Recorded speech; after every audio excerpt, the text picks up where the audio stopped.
Então, sou o Vinícius, a minha esposa Larissa. A gente vai falar um pouquinho hoje sobre investimentos, né? O Descomplicando os Investimentos. A gente tem muito essa curiosidade gera em muitas pessoas, e a gente vem tratando esse tema, né? O Lê vem trabalhando forte esse tema. Então, a gente vai começar a fazer a apresentação aqui. E aí, galera, fiquem à vontade para interromper a gente. Tá com dúvida, não precisa esperar até o final. Se quiser já parar na hora, manda aqui no chat, a gente consegue ficar de olho. Ou se quiser já abrir o microfone e falar também, fiquem à vontade, tá bom?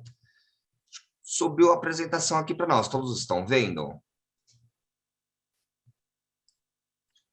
Sim, Boa, beleza.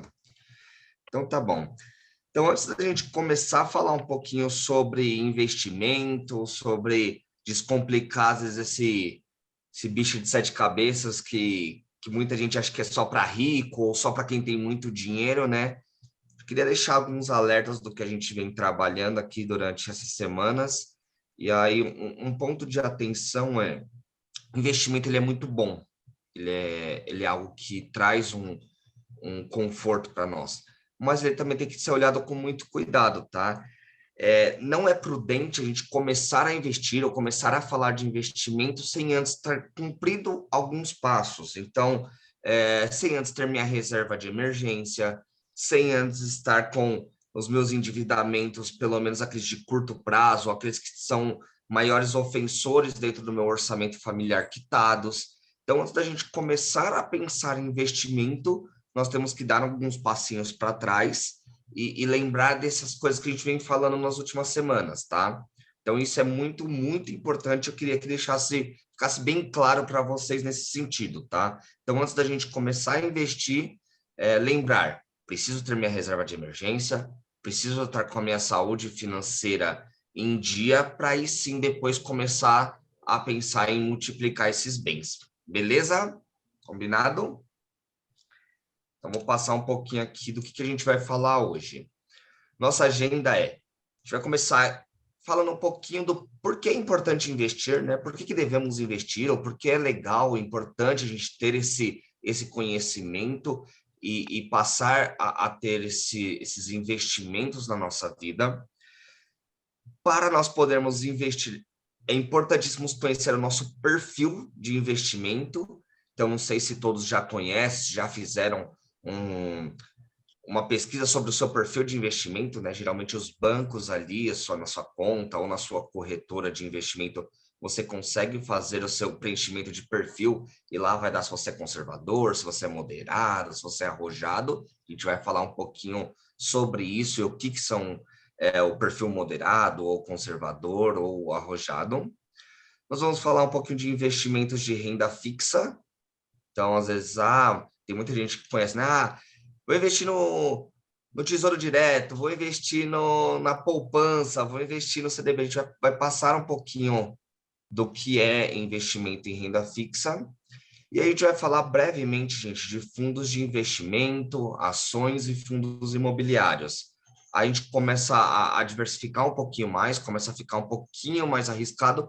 A gente vai pincelar mesmo, passar por esses itens pincelando, porque são itens que eles requerem mais atenção, tá? Então, a gente vai passar, vai tirar as dúvidas que forem necessárias, mas a gente vai trabalhar ele muito forte nas mentorias, e a gente vai entender, e a gente vai passar por isso hoje, falando que isso depende da realidade e do perfil de cada um, tá? Então, dito isso, a gente começa nosso material de hoje, tá? E aí eu queria deixar para vocês, por que é importante investir? Por que vocês consideram ou entendem que existe essa necessidade de investimento, né? E aí aqui eu queria começar a nossa reunião dizendo um versículo que tocou e fugindo um pouco daqueles tradicionais, né? Então, lá em Provérbios 21:20, diz que na casa do sábio há comida e azeite armazenados, mas o tolo devora tudo aquilo que pode. Eu queria deixar essa reflexão porque a Bíblia ela é repleta de conhecimento e ela fala sobre todos os assuntos, meus amigos, todos mesmo. E às vezes a gente tem diversos momentos que a gente pode trazer isso para a nossa vida, né? E aí eu queria deixar, mas Vini, então quer dizer que eu sou um tolo porque eu não tenho nada investido? Na verdade, não. Mas que existe essa abertura e essa possibilidade para que todos nós possamos investir, tá bom?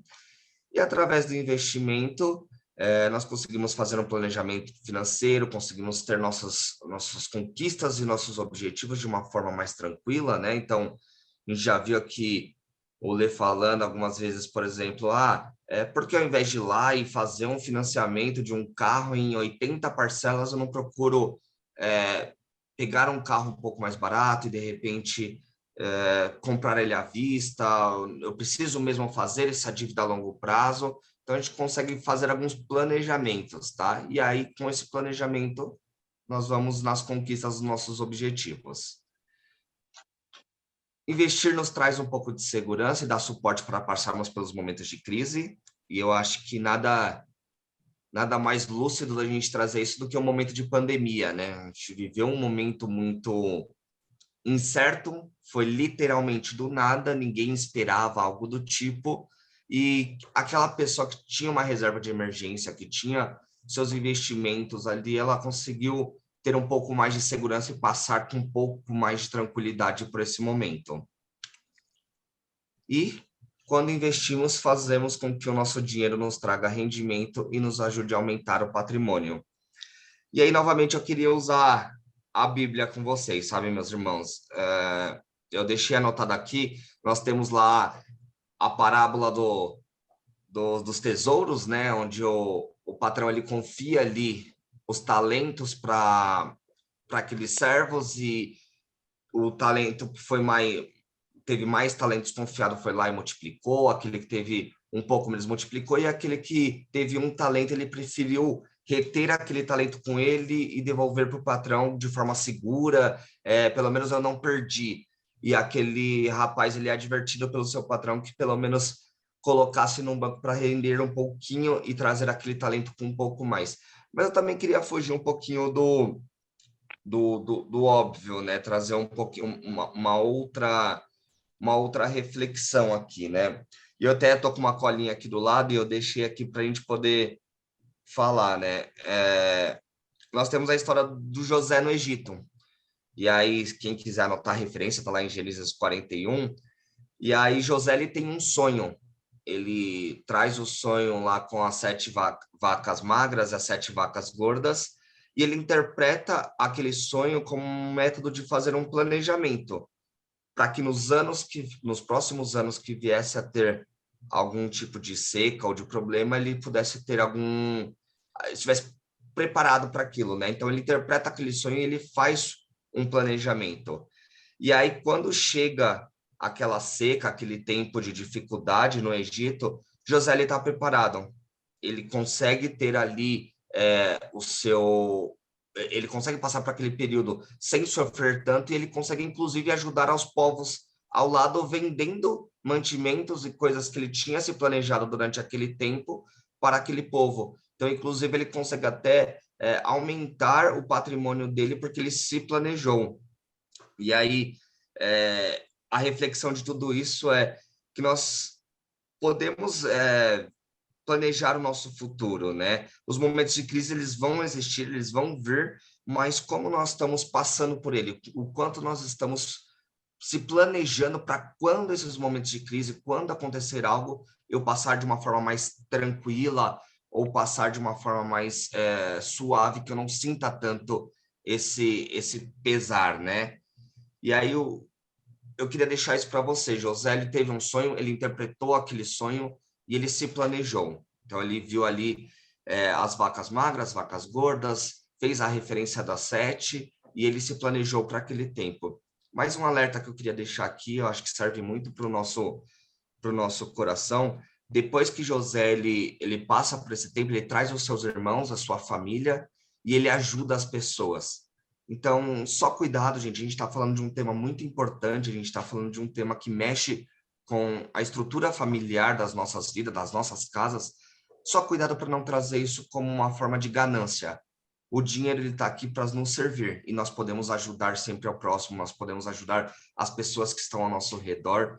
Então, nós temos que tomar muito esse cuidado para que o dinheiro não tome o nosso coração, e sim que nós usemos esse dinheiro com sabedoria, tá? Queria deixar esse ponto para vocês. Então, passando por que é importante investir, né? Acho que a gente passa por esses momentos com mais tranquilidade, a gente consegue nos planejar um pouquinho melhor. E aí vem a próxima pergunta, né? Então, se é importante investir, qual que é o melhor investimento? Ah, é o CDB? É o Tesouro Direto? É o CDI? É as ações das empresas? É o IPCA? LCA? É fundos imobiliários? Quais são os melhores investimentos? E, na verdade, gente, depende. Não tem o melhor. Porque o melhor, às vezes, para mim, pode ser totalmente oposto para você. O melhor investimento, ele depende muito do seu momento de vida, ele depende muito do momento que você está atuando, depende daquele cenário que você está querendo buscar, então depende do meu planejamento, o que eu estou esperando com esse investimento, depende de uma série de fatores. Então, nunca vai existir uma receitinha pronta ou algo pronto já assim, sempre o melhor investimento vai ser o Tesouro Direto, sempre o melhor investimento vai ser o fundo imobiliário. Na verdade, não, meus amigos, não tem essa receitinha de bolo pronta, tá? Ela vai depender muito de cada momento, de cada objetivo, de cada escolha que a gente está tendo para as nossas vidas.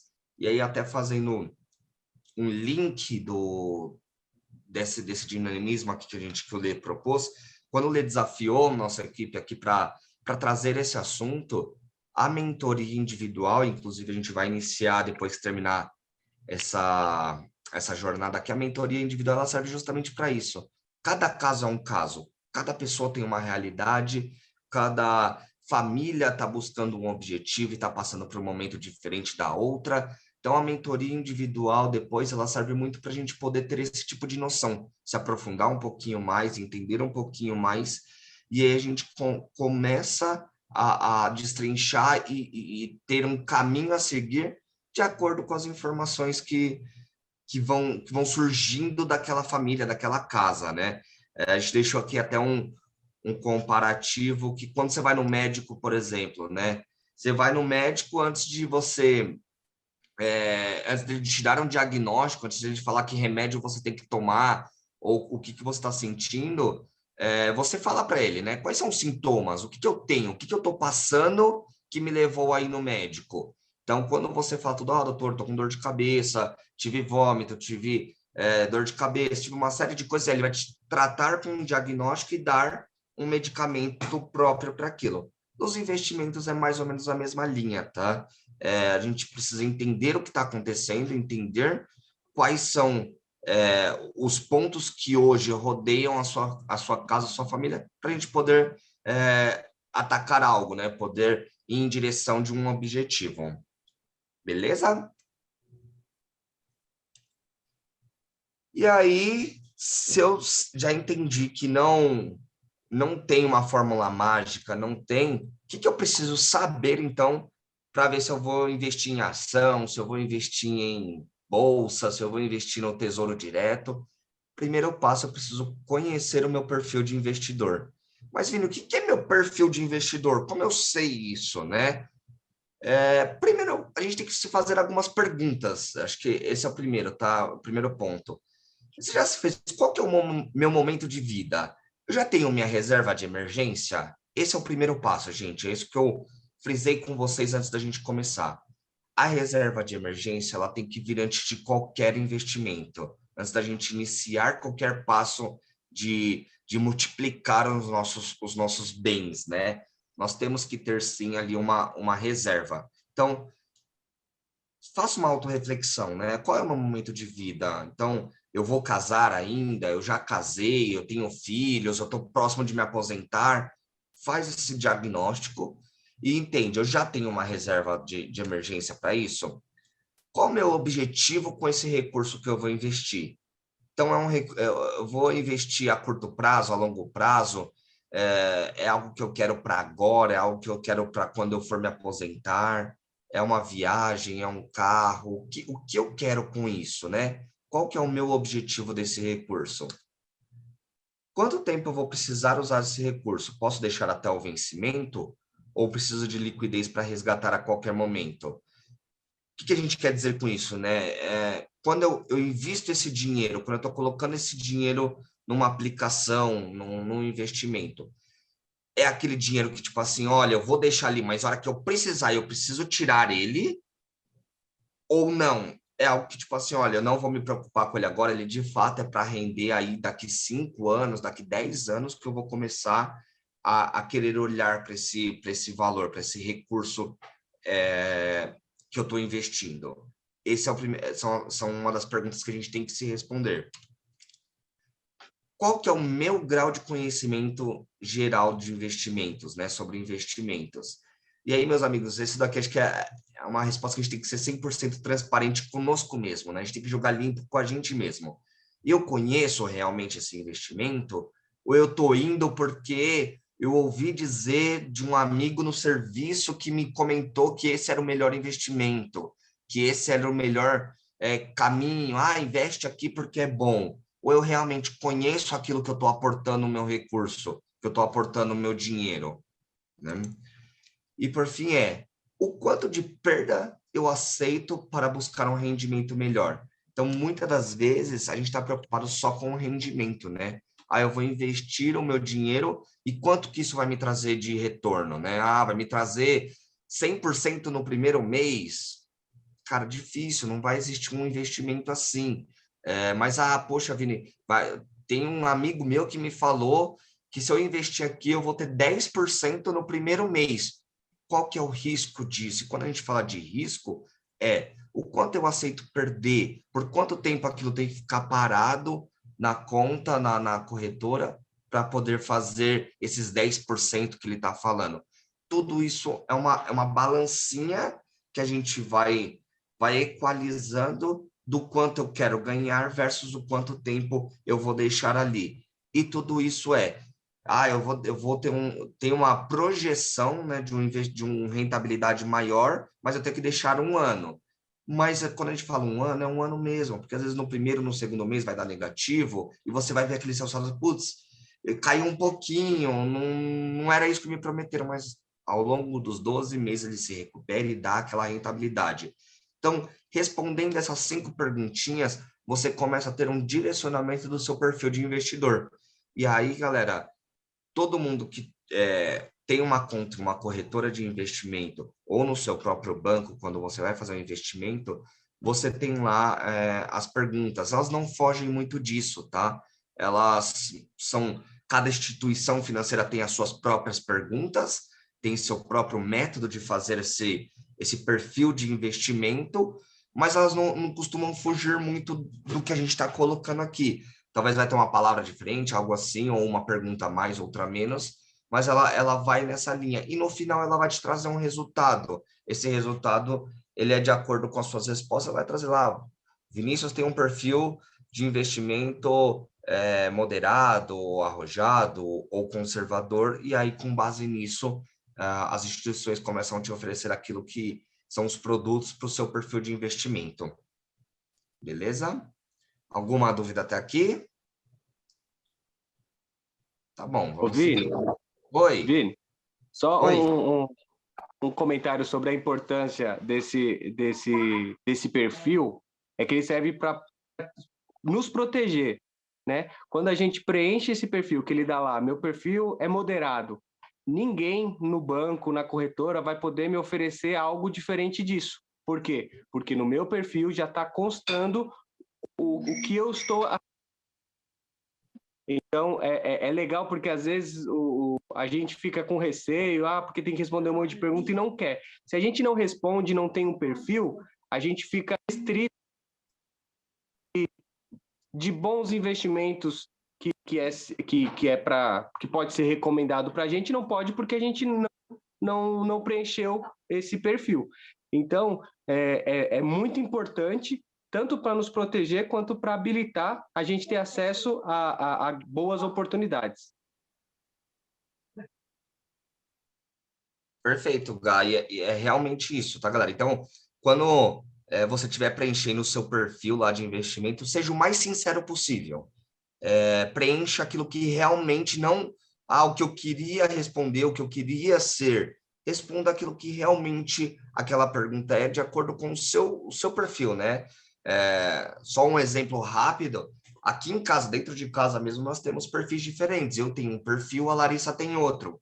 Então, é natural. Cada pessoa vai ter um tom, ela vai seguir um ritmo de investimento diferente do outro. É super natural, inclusive dentro da mesma casa. Então, quando vocês forem responder isso que o Gabriel acabou de falar, procuram ser o mais honesto e transparente possíveis, porque é algo para vocês mesmos, para nós mesmos, tá? É algo que vai nos trazer benefício próprio. Então, não responda algo porque eu queria ser arrojado, eu queria ter uma baita de uma carteira na bolsa, mas sendo que, na verdade, eu não tenho apetite para aquilo, né? Quando eu ver as oscilações, eu vou me preocupar e não vou dormir à noite direito, né? Aqui acho que a gente preza muito por isso. O investimento sendo saudável, que não nos tire a paz, que não nos tire o sono, porque eu estou aplicando em algo que eu não tenho profundo conhecimento, ou que de fato não é o meu perfil. A ideia aqui, né, tanto que o tema é descomplicando investimentos, porque a gente acha que investimentos é um bicho de 7 cabeças, né? Mas, na verdade, a gente só precisa ir um degrau por vez. Eu costumo falar isso, né? Que investimento, se você for tentar subir uma escada e ir já para o último degrau, você pode se machucar. Então, a ideia é ir um degrau por vez, tá? Por isso que ali no início o Vini falou que a gente fala um pouco breve ali sobre os investimentos mais arriscados, para a gente ir construindo mesmo essa ideia do investimento, tá? Começar dos mais simples, e aí, conforme as mentorias vão acontecendo, a gente vai evoluindo, tá? Mas não é um bicho de 7 cabeças, tá? A gente consegue entender, a gente consegue usar isso para nos acrescentar na nossa vida, né? Mas antes de entrar nos produtos em si, eu quero bater um papo aqui sobre essa questão de perda. Vocês falaram aí o quanto, uma das perguntas é o quanto eu estou disposto a perder, né? Mas o que isso quer dizer? Enfim, a gente vai bem passo a passo mesmo para ficar uma coisa clara e fácil de vocês entenderem, tá? Então, o que é uma perda em um investimento? Coloquei aqui uma situação para a gente pensar, porque assim, investimento, risco e retorno, eles sempre são atrelados, tá? Quanto maior o risco eu estou disposto a correr, maior tende a ser o meu retorno. E uma coisa importante que eu gosto de falar é que retorno de investimentos nunca é garantido, tá? Nem para o conservador. Não, se alguém te fala assim, aplica aqui que eu te garanto esse retorno, vamos ler as letrinhas miúdas ali, porque a maioria dos investimentos não tem garantia de retorno, tá? Pode ter uns mais estruturados, mas aí já é outro degrau que a gente vai ir mais para frente. Desconfiem. Mas assim, no geral, não tem retorno garantido, tá? E você pode perder o valor que você aplicou, tá? Não é só o que você rendeu. Você pode perder aquele valor que você colocou. Então, por isso que você tem que entender muito bem o quanto você está disposto a correr para buscar um rendimento melhor, tá? Então, vamos colocar aqui uma situação hipotética, tá? Em janeiro do ano passado, a gente foi lá e aplicou R$1.000 no investimento Y. Eu não vou entrar em detalhe de produtos agora, porque a gente vai entrar depois para não confundir, tá? Aí, beleza, apliquei lá, falei, esse investimento é para 1 ano e meio, vou usar só ano que vem, deixei lá. Aí, em abril, eu falei, deixa eu dar uma olhada aqui no meu banco, como que tá o meu investimento. E aí, meus R$1.000 estavam R$900. Eu perdi R$100 ou 10% do valor que eu apliquei. Pensa você, tá? Como que você se sentiria nessa situação?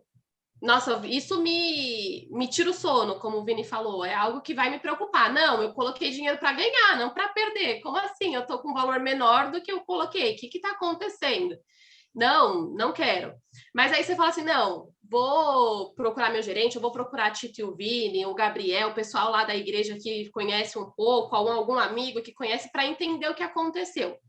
E aí, nessa pesquisa, né, nessas consultas, você viu que esse investimento Y, ele caiu, mas daqui a um ano, a tendência, a expectativa é que ele chegue a 1.200. Ou seja, ele vai recuperar ali o que ele perdeu, pelo menos é o que é esperado. Mas para chegar nesses 1.200, pode ter mês que ele caia para 890, aí suba para 920, enfim, ele vai ali ficar oscilando. E aí eu perguntei e falei, mas e os conservadores, né? Aqueles investimentos que eu não corro tanto risco, como que está acontecendo?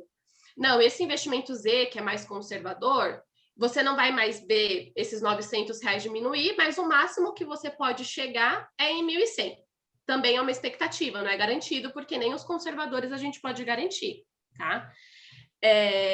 O que eu faço nessa situação? Eu continuo deixando ali no Y para arriscar, para tentar ganhar esses R$ 100 a mais do que o conservador, ou eu resgato para perder, para parar de perder. Não, deixa eu resgatar, aí eu não perco mais nada, mesmo que eu ganhe pouco.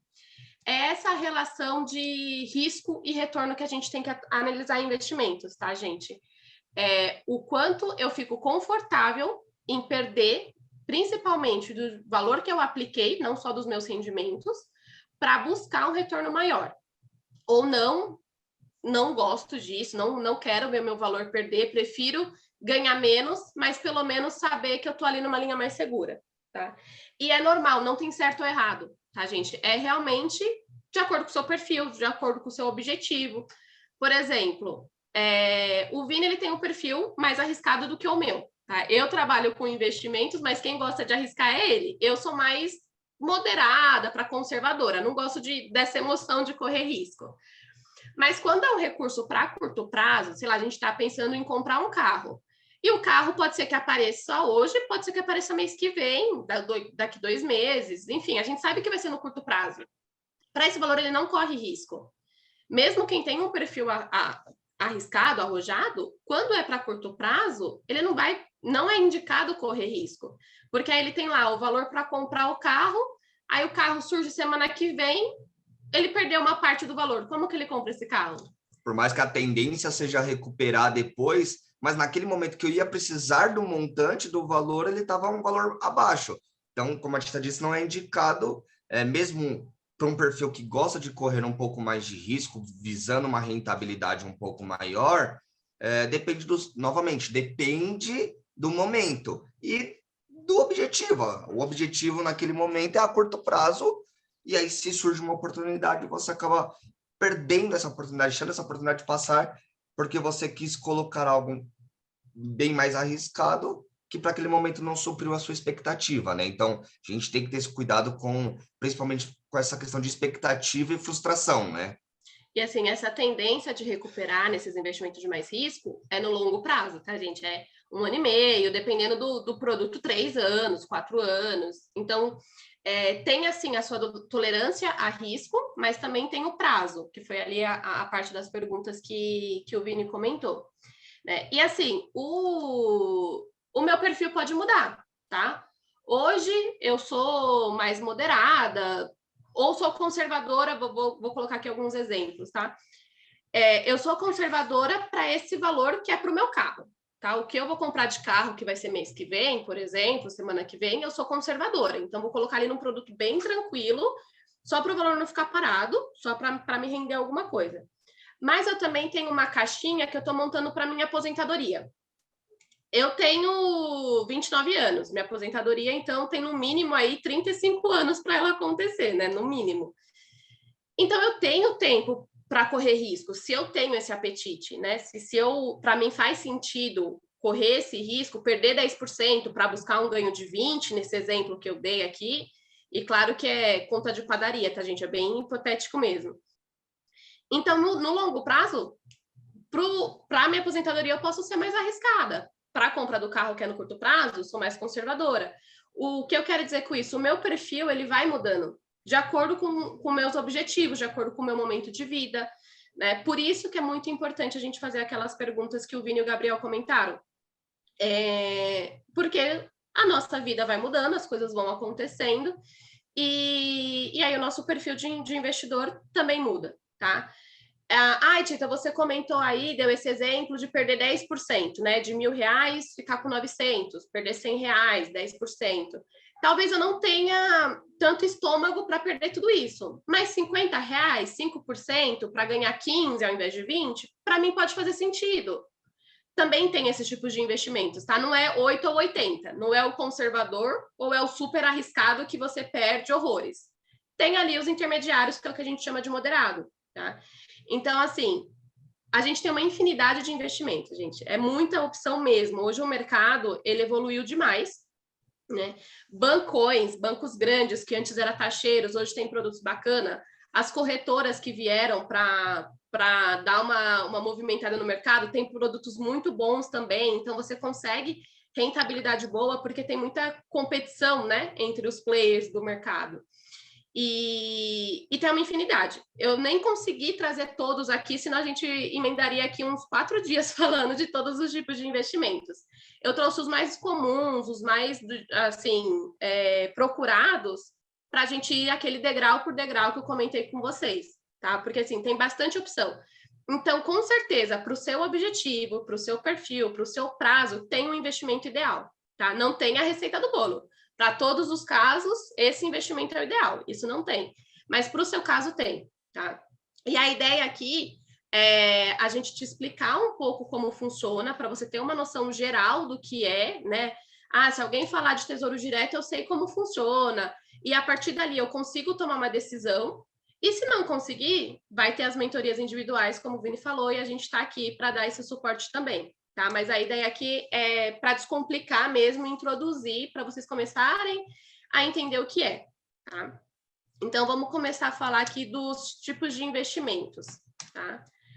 Os mais comuns, o que a gente mais conhece, são os títulos de renda fixa, né? Que são CDBs, LCAs ou LCIs e Tesouro Direto. Tá? Esses, eu lembro, quem estava no Fé e Finanças do ano passado, falaram bastante em várias aulas, né? Foi falado. Então, esses são os investimentos mais comuns, tá? Dentro de cada um desses, dentro do CDB, dentro do Tesouro Direto, tem algumas opções. A gente vai comentar aqui um pouco as características gerais, né? E aí depois a gente fala das opções, tá? Gente, como eu estou compartilhando a tela, talvez eu não veja o chat, então pode abrir o microfone e falar qualquer dúvida, qualquer comentário para acrescentar. Zero crise, tá? Abre o microfone e fala. Então, a LCA e o CDB, eles são um pouco mais parecidos, tá? Porque eles são emitidos por uma instituição privada, tá? Na maioria dos casos, bancos, né? Algumas financeiras que têm um banco dentro dela, emite também. Mas, em geral, bancos vão emitir letras, tá? Quando eu falar letras, LCA, LCI ou CDB. Qual que é a diferença? Quando você aplica num CDB, você está emprestando dinheiro para o banco. E o banco pode usar esse dinheiro para o que ele quiser. E ele te fala, ó, em tal dia eu te devolvo o dinheiro que você me emprestou com os juros, que foi acordado ali no momento da contratação, com o rendimento. E o CDB ele pode usar para qualquer tipo de crédito, empréstimo, financiamento imobiliário, cartão de crédito, cheque especial, enfim, o banco usa lá na tesouraria dele do jeito que ele quiser. E você paga imposto de renda quando fizer o resgate, sobre o que rendeu é cobrado imposto de renda. As letras, a LCA, o banco só pode usar para o agronegócio e a LCI para o imobiliário, que são setores que o governo, né, tem que fomentar. Então, eles dão esse benefício de ser isento do imposto de renda. Então, também é emitido por um banco, tá? Mas isento de imposto de renda. Quando você investe nesse tipo de produto, qual o risco que eu corro nesse tipo de produto, tá? Um dos riscos, depois eu vou destrinchar as outras opções, mas um dos riscos é o banco que você comprou falir. Tá? Por quê? Você emprestou o dinheiro para esse banco. Se ele fale, como que ele vai te pagar? Esse é um dos riscos, tá? Então, por exemplo, Bradesco, Itaú, que são bancos maiores, mais consolidados, eles tendem a oferecer uma taxa, e esses bancos novos, bancos digitais, que também são bancos bons, também são consolidados, mas não tanto como esses mais tradicionais, eles tendem a oferecer uma taxa um pouco maior. Porque se o Bradesco te oferecer uma taxa e o banco do Zé da padaria te oferecer a mesma taxa que o Bradesco, você não vai querer correr o risco do banco do Zé. Você vai querer ir para um banco que você conhece, Mas eu até coloquei aqui que esses produtos eles têm a garantia do FGC. O que isso quer dizer, tá? O Fundo Garantidor de Crédito é uma instituição que, caso venha acontecer essa questão do banco vir a falir, até 250 mil que você tenha por instituição, você tem essa garantia, tá? Então, assim, tem esse risco, mas também tem uma garantia por trás, tá? E esses tipos de aplicações geralmente não tem taxas de administração, tá? Eu não me lembro de nenhum banco cobrar. Isso é muito de banco para banco, mas eu não lembro de nenhum banco cobrar, tá? Então, só um muito fora da curva que vai te cobrar alguma taxa de administração ou de custódia. Geralmente não tem. O Fundo Garantidor de Crédito, que a gente disse, tá, pessoal? Ele cobre até 250 mil, mas a gente deixou aqui uma notinha. Ele é 250 mil por instituição, tá? Então, se você tiver 300 mil lá no Bradesco e o Bradesco falir, o Fundo Garantidor de Crédito ele vai te cobrir 250 mil. Então, o que a maioria das pessoas acabam fazendo, né? Então, eu tenho 400 mil para investir, eu coloco 250 mil no Bradesco e coloco os outros 150 mil no Santander, por exemplo. Porque aí, se os dois bancos falirem, o Fundo Garantidor te cobre. Mas também, ele é limitado até 1 milhão por CPF, tá? Então, só para vocês terem essa noção, que o Fundo Garantidor de Crédito ele cobre os 250 mil por instituição, limitado a 1 milhão. Então, se você tem mais de 250 mil em uma instituição, às vezes aconselho, distribuir para mitigar esse risco, tá? E, assim, os bancos, as corretoras, principalmente, elas costumam comercializar CDBs e letras de vários bancos, tá? Por exemplo, eu trabalho no Itaú. Então, eu acabo falando mais do Itaú porque é o meu dia a dia, tá? Mas isso, eu sei que isso acontece em todas as corretoras.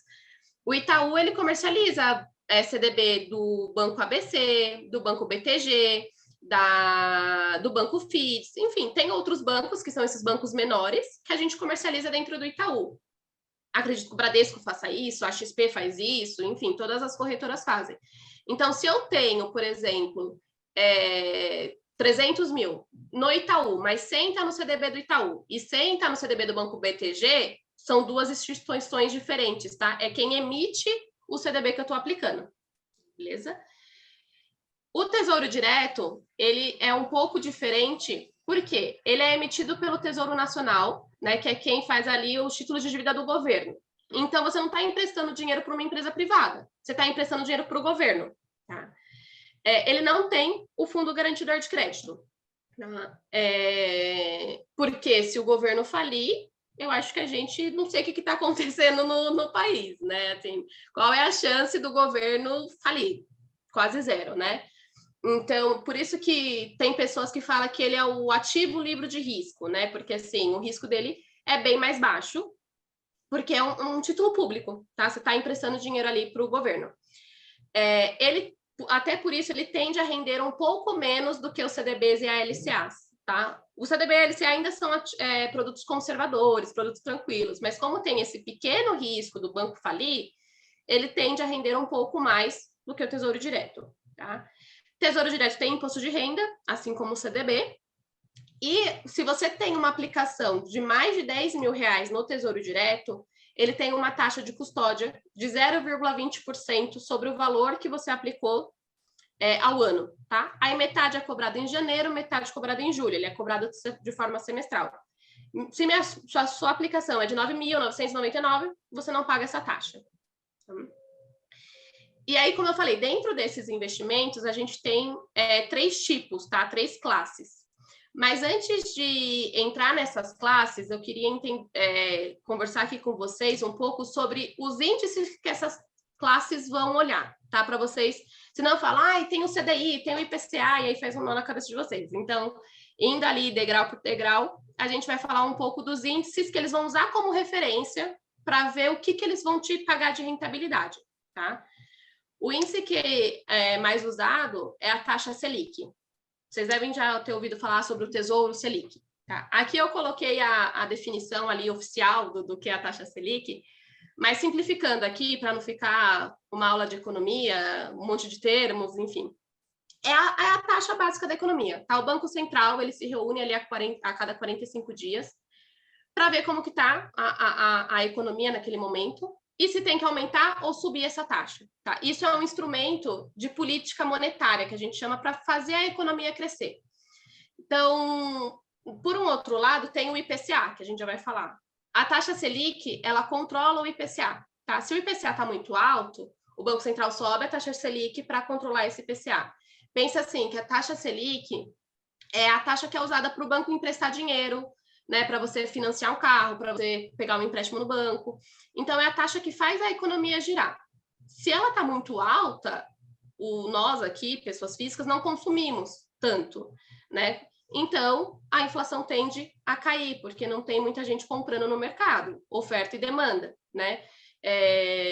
Pouca demanda, os preços caem. E o inverso também acontece, né? Quando a taxa de juros está muito alta, isso estimula o consumo. Então, tá barato, vamos pensar numa empresa, né? Eu tenho uma empresa, tá barato eu pegar um empréstimo com o banco. Eu vou pegar o empréstimo para crescer minha empresa. Eu gero mais emprego. E aí as pessoas mais empregadas vão gastar mais no mercado, vão gastar mais no shopping. Então, a taxa Selic ela vai basear aqui o ritmo da nossa economia, tá? E aí tem o IPCA, que é a forma aqui oficial, né, que a gente usa para a inflação. Nada mais é do que o poder o nosso poder de compra ao longo do ano, tá? R$100 que eu tinha 2 anos atrás, eu comprava 5 produtos no mercado. Se eu for no mercado hoje, com esses mesmos R$100, eu não vou conseguir comprar esses mesmos 5 produtos. Talvez eu compre 3, 2. Porque ao longo do tempo, o meu poder de compra, a inflação foi subindo, então meu poder de compra foi diminuindo. Tá? Então, a inflação nada mais do que o preço ali das coisas, tá? Aqui ele até fala que o propósito dele é medir a variação dos preços de um mês para outro, tá? Então, subiu, caiu, né? E nos investimentos, a gente vai ouvir muito falar sobre CDI. CDI nada mais do que um índice que vai acompanhar a taxa Selic, tá? Então, por exemplo, hoje a nossa Selic está em 13,75% ao ano, tá? A nossa inflação estava muito alta, a gente lembra de quando a gente via as coisas no mercado, ali no auge da pandemia. O Banco Central subiu bastante essa taxa de juros, ela estava em 2% ao ano, ele subiu até 13% ao ano, 13,75%, para controlar a inflação. Tá? O CDI, ele é uma taxa que os bancos praticam entre eles, para emprestar dinheiro entre si, e aí ele fica tipo 13,65, 0,10 abaixo da Selic. Tá? Mas tudo que acontecer com a Selic acontece com o CDI. Selic subiu, CDI subiu. Selic caiu, CDI caiu. É que nos investimentos você não vê tipo um CDB pagando 100% da Selic, você vê um CDB pagando 100% do CDI. É a mesma coisa, tá? Simplificando, falando aqui o português claro, é a mesma coisa, tá? Então, quando você ouvir CDI, acompanha a taxa Selic. Né? É só para dar aqui uma base para o que a gente vai falar agora, tá?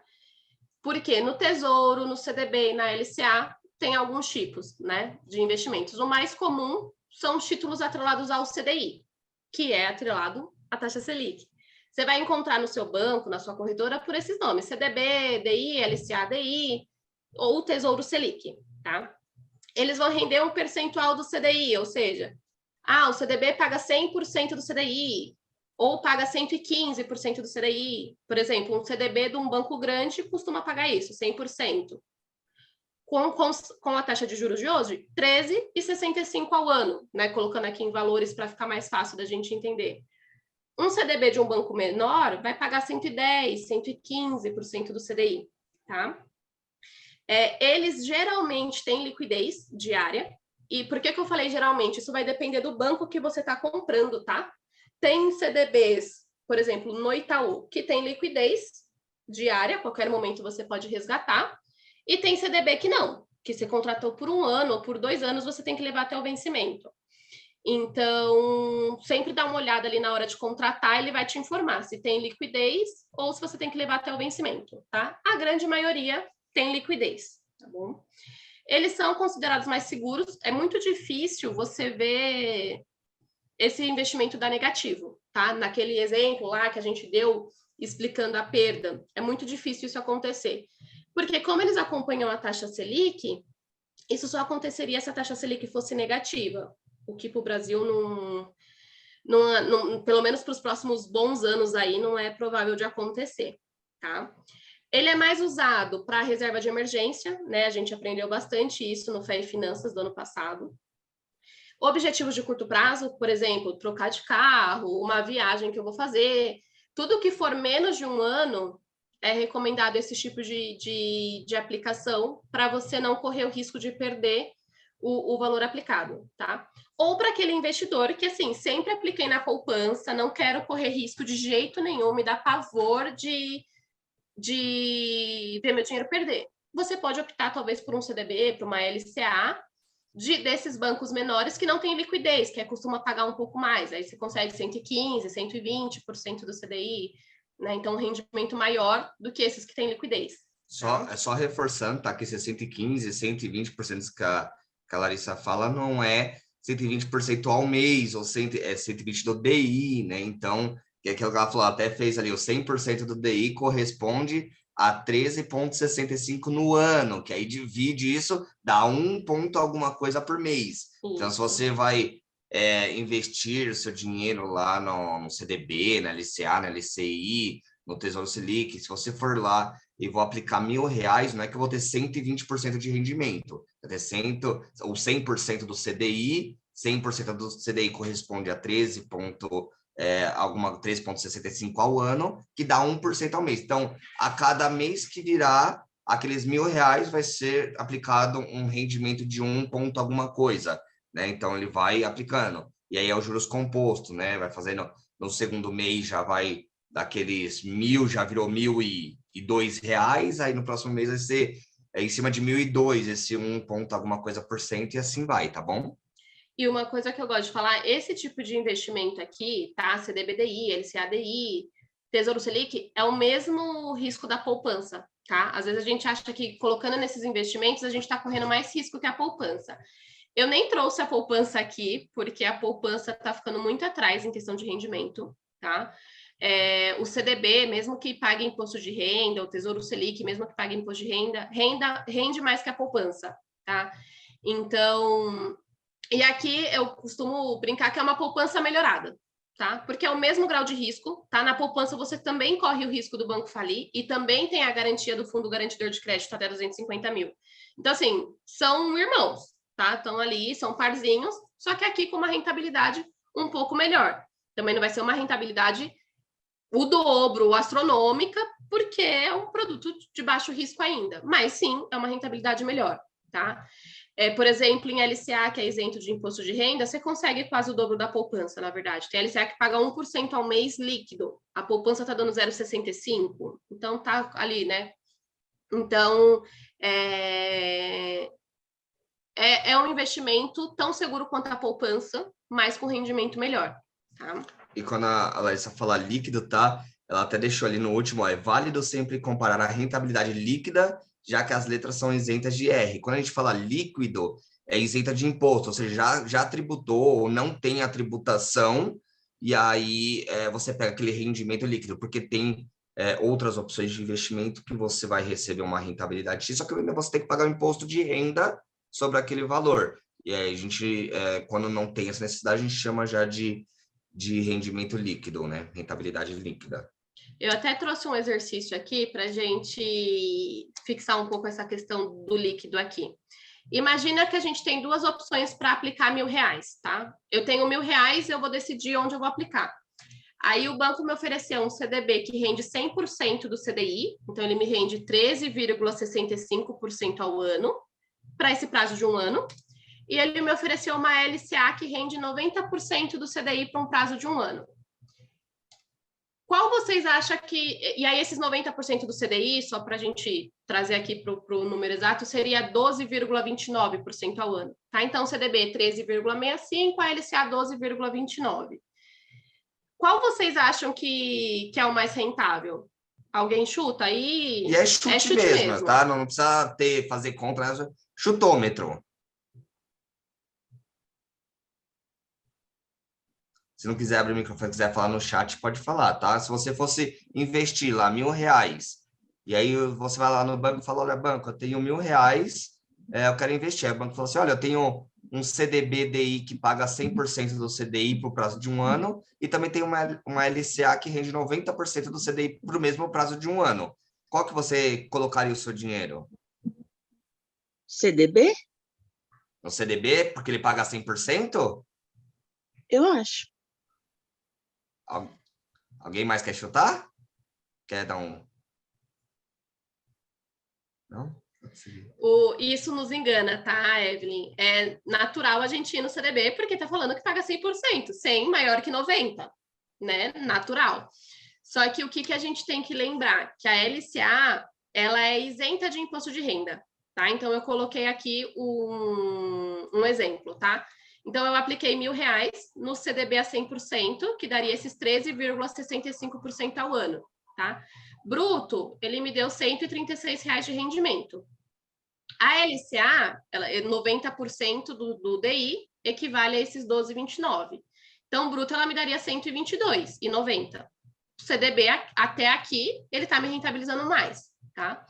Mas quando eu vou fazer o resgate, eu vou ser tributada do imposto de renda sobre o rendimento, tá? Só em cima desses 136,50.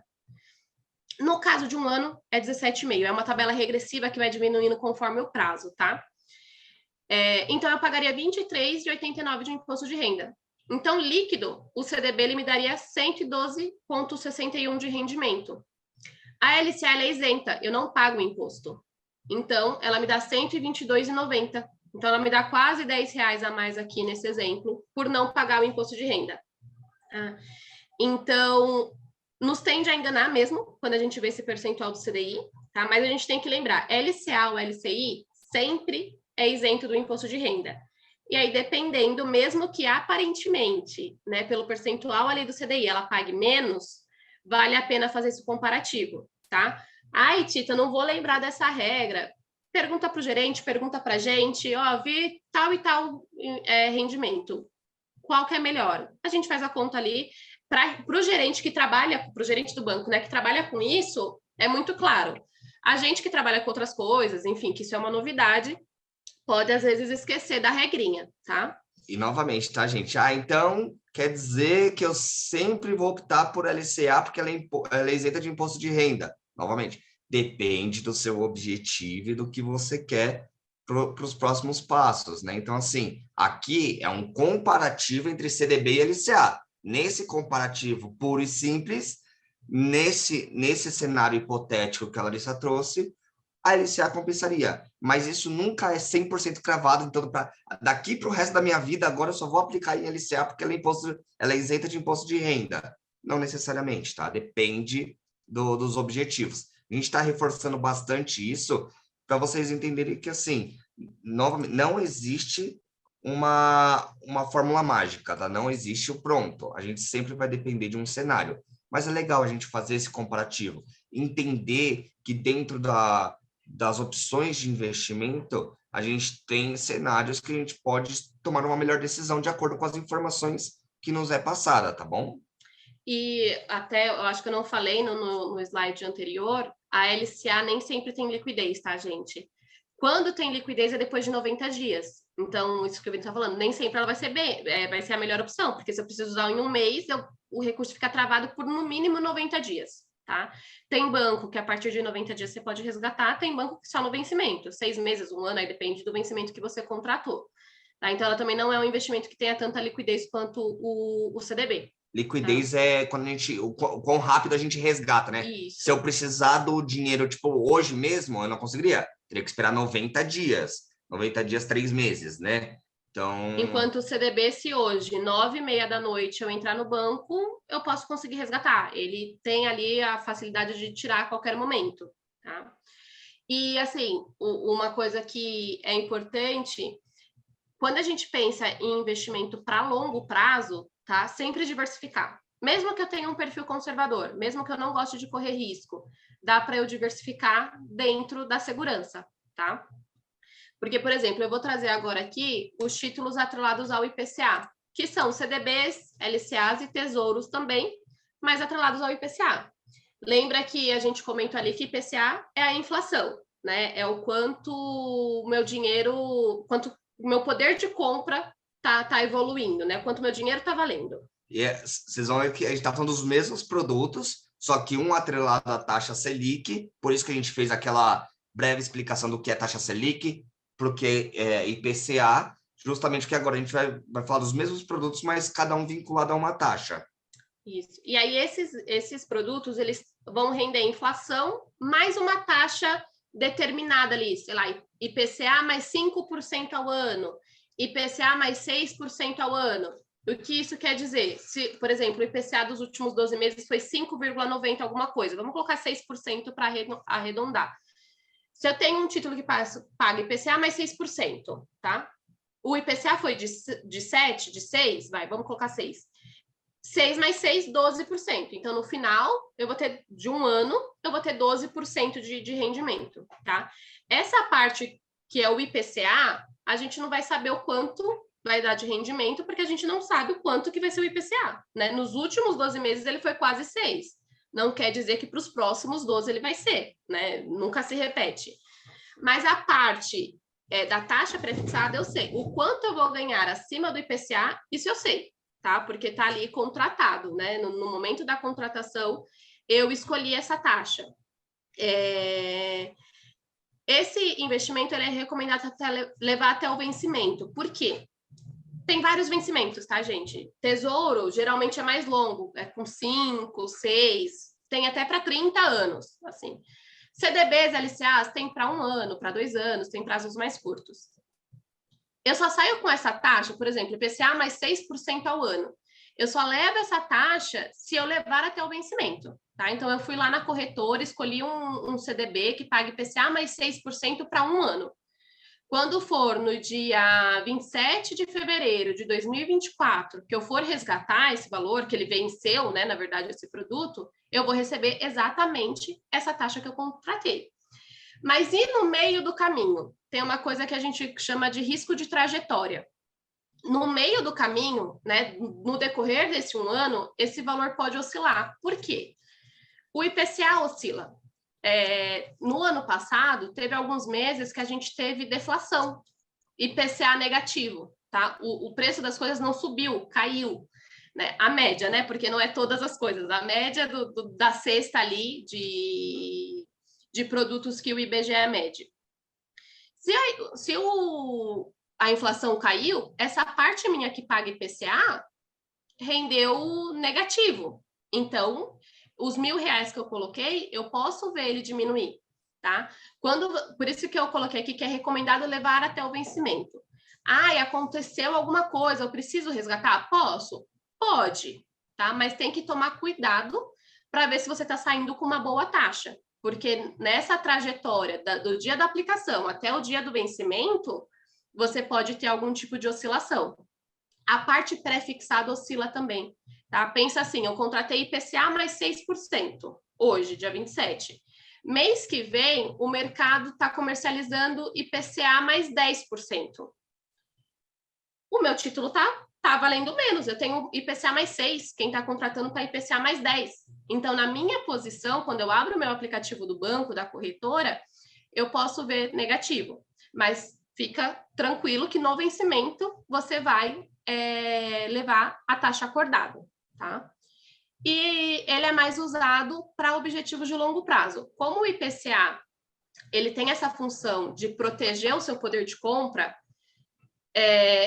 esse tipo de aplicação é muito usado para a minha aposentadoria, que é daqui 30 anos. Dependendo do investimento que eu escolher daqui 30 anos, quando eu chegar lá, o IPCA, a inflação comeu boa parte do meu investimento, do meu rendimento, né? Assim, quando eu coloco ali no valor do dinheiro, eu não tive o mesmo rendimento que a inflação. Então, quando para longuíssimo prazo, assim, coisas bem longas, esse tipo de investimento é interessante. Para curto prazo, ele pode valer também pensando na diversificação, né? Lembra que eu falei que mesmo o perfil conservador, a gente consegue diversificar. Então, se eu já tenho uma parte ali no CDI e quero trazer algo diferente, tendo ciência que na trajetória eu posso ter oscilação, tendo isso muito claro para mim, eu posso pegar uma parcela pequena e colocar no IPCA, por exemplo, tá? E o terceiro tipo de CDB, de LCA e de Tesouro ainda é o mesmo produto, tá? Mas um terceiro tipo é os títulos pré-fixados. Esse daqui é um pouco diferente porque ele não vai olhar para a Selic nem para o IPCA. Independente do que acontece com a Selic ou com o IPCA, não vai impactar o rendimento dele. Porque você acorda a taxa no momento da contratação. Então, na hora que você entra lá no aplicativo do banco, da corretora, ele vai falar, eu tenho um CDB que te paga 12% ao ano. Então, se a taxa de juros cair, subir, se a inflação cair, subir, você vai ganhar 12% ao ano, tá? Ele, do mesmo jeito que o IPCA, ele também é recomendado levar até o vencimento, tá, gente? Justamente por conta desse risco de trajetória. Da mesma forma que acontece com o IPCA. Se eu tenho um que está pagando 12, o mercado começou a pedir 14, o meu tá baixo. Então, se eu tentar sair, eu vou sair com uma taxa diferente do que que eu contratei. Contrário também é verdadeiro, né? Se o mercado está pedindo uma taxa mais baixa que a minha, eu posso sair até com um rendimento maior do que o esperado. Mas para fazer isso, você tem que acompanhar o mercado, você tem que ficar olhando ali na tela, porque muda em segundos, tá? Então, assim, é para quem tem essa facilidade de acompanhar. Mas eu sempre gosto de pensar nesse tipo de investimento levando até o vencimento, tá? Eu deixo para ali para o prazo. Então, também, tá? Tem vários vencimentos. Tesouro mais curto é para 2026, a gente está falando aí de 3 anos. Mas CDBs tem para 1 ano, para 6 meses. Enfim, tem vários vencimentos. E você vai colocar, esse valor, esse R$ 1.000, eu posso deixar para 1 ano, para 2 anos, para 5 anos. Ele pode ser uma estratégia, tá? Porque ele é usado para quem quer ter essa previsibilidade, tá? Ó, esse dinheiro é para eu comprar um apartamento daqui 5 anos e eu tô colocando esse valor porque daqui 5 anos eu preciso ter X mais 1, né? Preciso ter um pouco mais. Se eu opto por um produto desse, eu sei exatamente o quanto eu vou ter daqui 5 anos. Ele é mais previsível, né? Eu sei desde que eu leve até o vencimento, tá, gente? Então, vou dar um exemplo aqui, tá? Essas são as taxas de hoje, tá? Peguei isso no site do Tesouro. Então, o Tesouro para 2026 está pagando 12,74% ao ano, tá? A nossa Selic está em 13,65%. Vocês acham que esse título é interessante? Com a Selic de 13 e ele pagando 12? Vocês acham que ele possa ser interessante ou talvez o CDI é mais interessante que vai me pagar os 13? Vai depender, porque a gente está olhando para a Selic para hoje, tá? Mas o mercado, ele tem uma expectativa que no ano que vem a Selic caia para 10%. Então, se a Selic diminuir, eu contratei a 12,74, então ela pode diminuir para o valor que for. Eu contratei essa taxa, eu vou levar ela. E para 2026, a expectativa é que ela esteja em 8,50 ao ano. Então, isso daqui fica melhor ainda. Tá, Tita, então qual que é o risco desse produto? Se a Selic for de acordo com o que o mercado está esperando, show de bola, você vai ter um ganho acima da Selic, provavelmente acima da inflação também. Então, muito bom. Mas e se a Selic, por algum caso, acontecer alguma coisa no mercado, a inflação subir muito, o Banco Central tiver que subir mais ainda a Selic? Você vai deixar de ganhar, você não vai perder. Os 12,74 que você contratou, você vai receber. Isso, levando até o vencimento, ninguém mexe, tá? Só que você pode ter deixado de ganhar. Você poderia ganhar mais, né, se tivesse diversificado, se tivesse colocado um pouco atrelado a Selic, por exemplo. Então, o risco aqui desse investimento é a gente não sabe o que vai acontecer com a taxa Selic. Tá? Se ela cair, é bom para o pré-fixado. Se ela subir, o pré-fixado não fica tão interessante. Tá? Mas, para quem quer a previsibilidade, ele é o mais indicado. Tá? Até aqui, gente, deu para entender? Tudo bem? Fui rápido? Quer voltar em alguma parte, em algum ponto?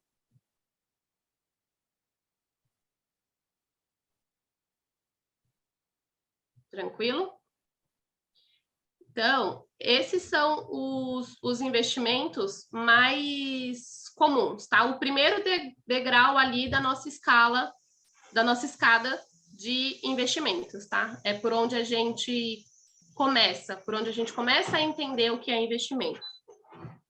E dá uma boa base para a gente entender os próximos, tá?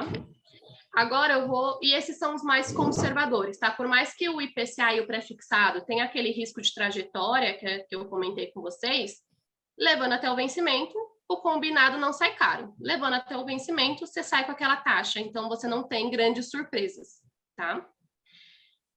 Agora eu vou entrar em produtos que já começa a ter um pouco mais de risco, tá? Essa parte, até por conta do tempo, não vai ser tão detalhada, mas é só para vocês saberem que existe, entenderem um pouco como funciona, tá? E aí, se for, você vê que cabe para você, cabe para os seus objetivos, para o seu momento de vida, depois a gente vai mandar lá no grupo o link da mentoria individual, e aí a gente pode tratar isso de forma individualizada, tá? Ou no segundo semestre, depois que terminar as mentorias individuais, a gente vai ter mais aulas como essa, onde a gente vai destrinchar também esses outros produtos, tá? Um tipo de investimento que é o meio termo, né? Lembra que eu falei que não precisa ser 8 ou 80. Tem ali o intermediário. São fundos de investimentos, tá? Por que ele é intermediário? Porque não é você que toma a decisão. Você dá para um gestor, que é um profissional da área, fazer a escolha dos ativos que ele vai aplicar. E aí você paga uma taxa de administração por isso, né? Não tem almoço de graça, então você paga uma taxa para isso. Mas é uma forma mais simples, você não precisa acompanhar o mercado, você não precisa tomar a decisão qual que é o melhor para eu investir, tá? E aí, dentro de fundos de investimentos, tem vários. Tem fundos de renda fixa, que são os mais de baixo a médio risco, que mistura esses títulos que a gente falou até agora, tá? Então, dentro de um fundo de renda fixa, você vai ter esses 3 títulos que a gente falou até agora dentro dele. E aí, eles têm liquidez, tem aquele resgate rápido que a gente comentou, tá? Tem fundos multimercado, que aí esses são um pouco mais arriscados. Aí ele já começa a aplicar em bolsa, já começa a aplicar em moeda, em câmbio, já começa a aplicar em mercado internacional. É um fundo que vai colocar um pouco de cada coisa. Então, ele já dá negativo, de um mês para o outro você vê seu valor cair. E aí, a partir daqui já não começa a ter tanta liquidez, já é pensando no longo prazo, tá? Porque você pede o resgate, ele leva 30 dias para entrar na conta, 15 dias para entrar na conta. Então, é algo mais para longo prazo. Tem fundos cambiais, né, que aplicam em uma moeda. Por exemplo, fundo que aplica no dólar, fundo que aplica no euro. Ah, eu tenho uma viagem que eu vou precisar de dólar. Talvez possa ser uma opção para você ir aplicando. Ou eu tenho dívida na minha empresa que é dólar, é atrelada ao dólar. Talvez seja uma opção também para se expor, tá? Tem os fundos de ações, que aí já é altíssimo risco, tá? Que são fundos que aplicam em bolsa, que aplicam em ações. A gente vai falar um pouco mais sobre ações aqui no próximo. Aí vocês entendem um pouco mais o que é, tá? O conceito. E tem os fundos internacionais, que são fundos que aplicam em outros países, tanto em renda fixa quanto em ações. E aí também são de alto risco, tá? Essas opções aqui, do fundo multimercado para baixo, é mais recomendado para longo prazo, e para diversificar a carteira, tá? Já tenho uma reserva de emergência montada, eu tenho um apetite a risco, eu gosto de correr risco, eu não me importo de ver oscilação e eu quero montar uma carteira para longo prazo, para minha aposentadoria, para a faculdade, enfim, para o seu objetivo. Mas é a longo prazo. Aí você pode diversificar entre esses, tá? Nunca colocar em um produto só, sempre buscar diversificação. E não dá para também a gente entrar muito no detalhe assim, porque cada fundo vai ter a sua estratégia, é muito particular, tá? Cada instituição tem o seu fundo que vai ter a sua estratégia. Então, aqui é mais para você entender o racional. Ah, eu estou precisando de um produto diversificado, multimercado, eu estou precisando me expor ao dólar, cambial, e assim vai. Ou eu tenho interesse de aplicar na bolsa, só que eu não tenho tempo para aplicar na bolsa. O fundo de ação pode ser uma alternativa para você, tá? E aí, em uma das aulas, pediram para falar um pouco sobre ações e fundos imobiliários. Então, a gente trouxe aqui também um pouco desse assunto, tá? É um assunto muito complexo, muito extenso. é um tipo de investimento que é um dos mais arriscados do mercado, tá? Então, ele é para quem tem um conhecimento de mercado, para quem tem esse apetite para risco, não é para todo mundo. Quando você compra uma ação, você se torna sócio daquela empresa, tá? Então, comprei uma ação da Petro. Um pedacinho da Petro correspondente àquela ação é meu, eu sou sócio. Então, tudo que acontece com a empresa, se ela sofre um risco de imagem, se ela passa por um momento de prejuízo, como a Americanas passou, o preço da ação é impactado, tá? Então, por isso que é de bastante risco. O preço da ação, várias coisas impactam, tá? Tem essa questão da saúde financeira, mas tem o momento da economia, tá? Por exemplo, pandemia, companhias aéreas despencou, porque quem ia viajar no meio da pandemia? Como o Vini falou no começo, pegou de surpresa todo mundo. Ninguém nem esperava que um dia isso pudesse acontecer. Aí aconteceu no mundo inteiro. Foi uma grande incerteza. Então, quase todas as ações caíram muito por essa incerteza, mas a de companhia aérea sofreu bastante. E quando a gente está falando assim, ações não é para todo mundo, não é que não possa, todo mundo pode aplicar e comprar ações, mas é que ela fala para todo mundo porque justamente isso. Gente, não tem como a gente prever o que vai acontecer. Ninguém previa o Covid, a pandemia, e aconteceu, e quando vem, derruba, assim, num curto espaço de tempo. Então, assim, amanheceu um dia e a bolsa estava despencando. Então, todas as ações daquele setor, daquele determinado momento, estava literalmente despencando. Então, o cara que tinha investido 10 mil reais, ele viu do nada esses 10 mil virar, tipo, 2 mil reais. Ele perdeu 8 mil, assim, questão de horas. Então, quando a gente fala que não é para todo mundo, é porque nem todo mundo tem esse fôlego para ver despencar e aguardar recuperar tudo isso. Então, é nesse sentido, tá? Todo mundo pode aplicar, mas é que nem todo mundo está entre desespero. Então, vê aquele patrimônio caindo muito rápido, mas por um fator externo. Então, a gente teve pandemia, que influenciou na questão aí da linha aérea, tudo mais. Então, a gente tem que tomar só esse cuidado, tá bom? E quando você aplica na Bolsa, o mais indicado é que seja para longo prazo, justamente por conta desses fatores que pode acontecer e que não tem como a gente prever. E é um tipo de investimento que tem imposto de renda, tá? Mas isso, diferente da renda fixa, dos fundos, que o banco debita no momento do resgate para você, as ações você tem que declarar isso para a Receita, tá? Então, por isso que eu coloquei aqui que é para quem tem conhecimento de mercado também, porque exige um pouco mais, tá? Não tem alguém para fazer isso por você. Você vai lá e você recolhe o DARF, tá? Claro, a corretora que você investir vai te orientar com os dados, mas você precisa fazer isso até o último dia útil do mês seguinte. Se você faz isso depois, aí é BO, aí você paga multa, malha fina, enfim. Só que tem um parênteses, né? Se a venda for abaixo de 20 mil no mês, você está isento de imposto de renda. Você não precisa recolher a DARF. E isso é só sobre o rendimento, tá? Eu comprei a ação a R$10, ela vendi a 9, não tive ganho, então não recolho o DARF. Agora eu comprei a R$10, ela tá 11, na hora que eu vendi, eu tive R$1 de ganho, aí eu preciso recolher essa DARF, tá? Aqui eu coloquei um pouco o exemplo, só para vocês entenderem sobre as companhias aéreas, tá? A Azul, uma das companhias aéreas, em 20 dias, as ações delas caíram 68%, quase 69%. Então, aqui, ó, esse primeiro círculo é o dia 28 de fevereiro, tá? A pandemia não tinha declarado ainda a quarentena, mas já estava se ouvindo a questão da doença na China, né? O mercado de ação é muito antenado, tá, gente, nas notícias. Então, qualquer notícia já impacta. Então, no dia 28 de fevereiro, ela estava valendo R$44. Uma ação equivaleria a R$44. Então, aquela pessoa que tem 100 ações, ela tem R$4.444 de Azul, da empresa. Da empresa. Aqui, esse segundo círculo é o dia 20 de março. Então, essa queda aqui, ó, foi em 20 dias, tá?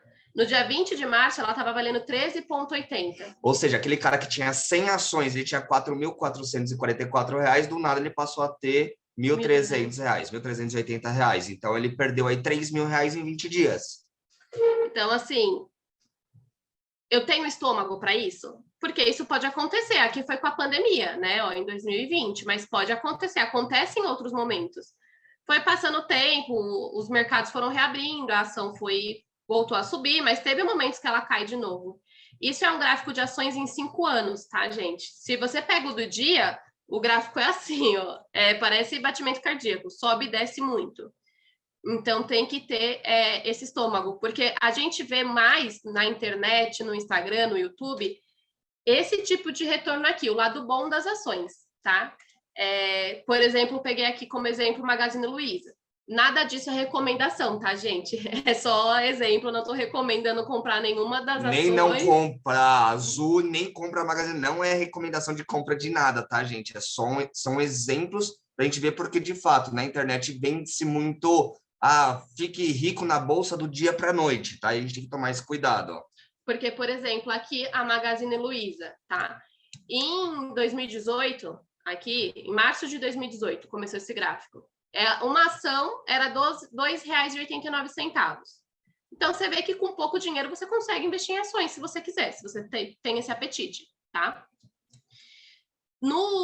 Ela subiu aqui um pouco mais. Aqui é a pandemia, tá? Aqui é em março. Ela caiu um pouco, ela estava em 7,66. Mas já subindo, você vê que ela subiu e caiu, né? Então, de 2,89, ela triplicou o valor dela. Isso já no momento de queda de novo. Isso. E aí depois vem aqui, aqui a gente já está falando ali por volta de novembro de 2020, tá? O que aconteceu aqui? A pandemia foi benéfica para a Magazine Luiza, porque ela começou a vender online. Todo mundo estava em casa, todo mundo comprava online. Até quem não comprava começou a comprar online. E a Magazine Luiza é uma grande plataforma de venda online, né?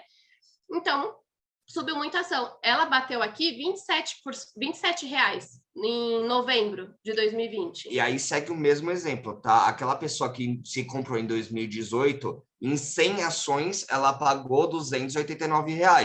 Do nada não, né? Com o tempo... 2 anos e meio. 2 anos e meio depois, esses mesmos R$ 2.890 foi para R$ 2.730. Tipo, 10 vezes mais, né? 845%. Então, assim, 8 vezes mais o que ela aplicou, tá?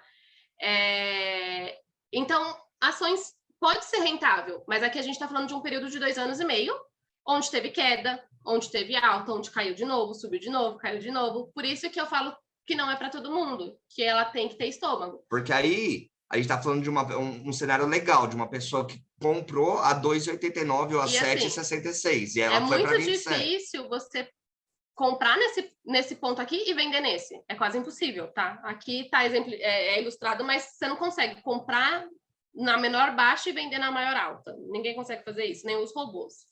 Tá? Então a gente comprou abaixo e ficou alta, só que daqui a pouco aquele cara que comprou a 27, ela começou a ir para 23, do nada ela voltou para R$ 7.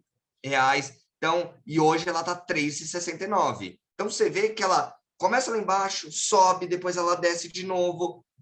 Dá para ganhar dinheiro, mas também dá para perder dinheiro. Tem que tomar muito cuidado com isso.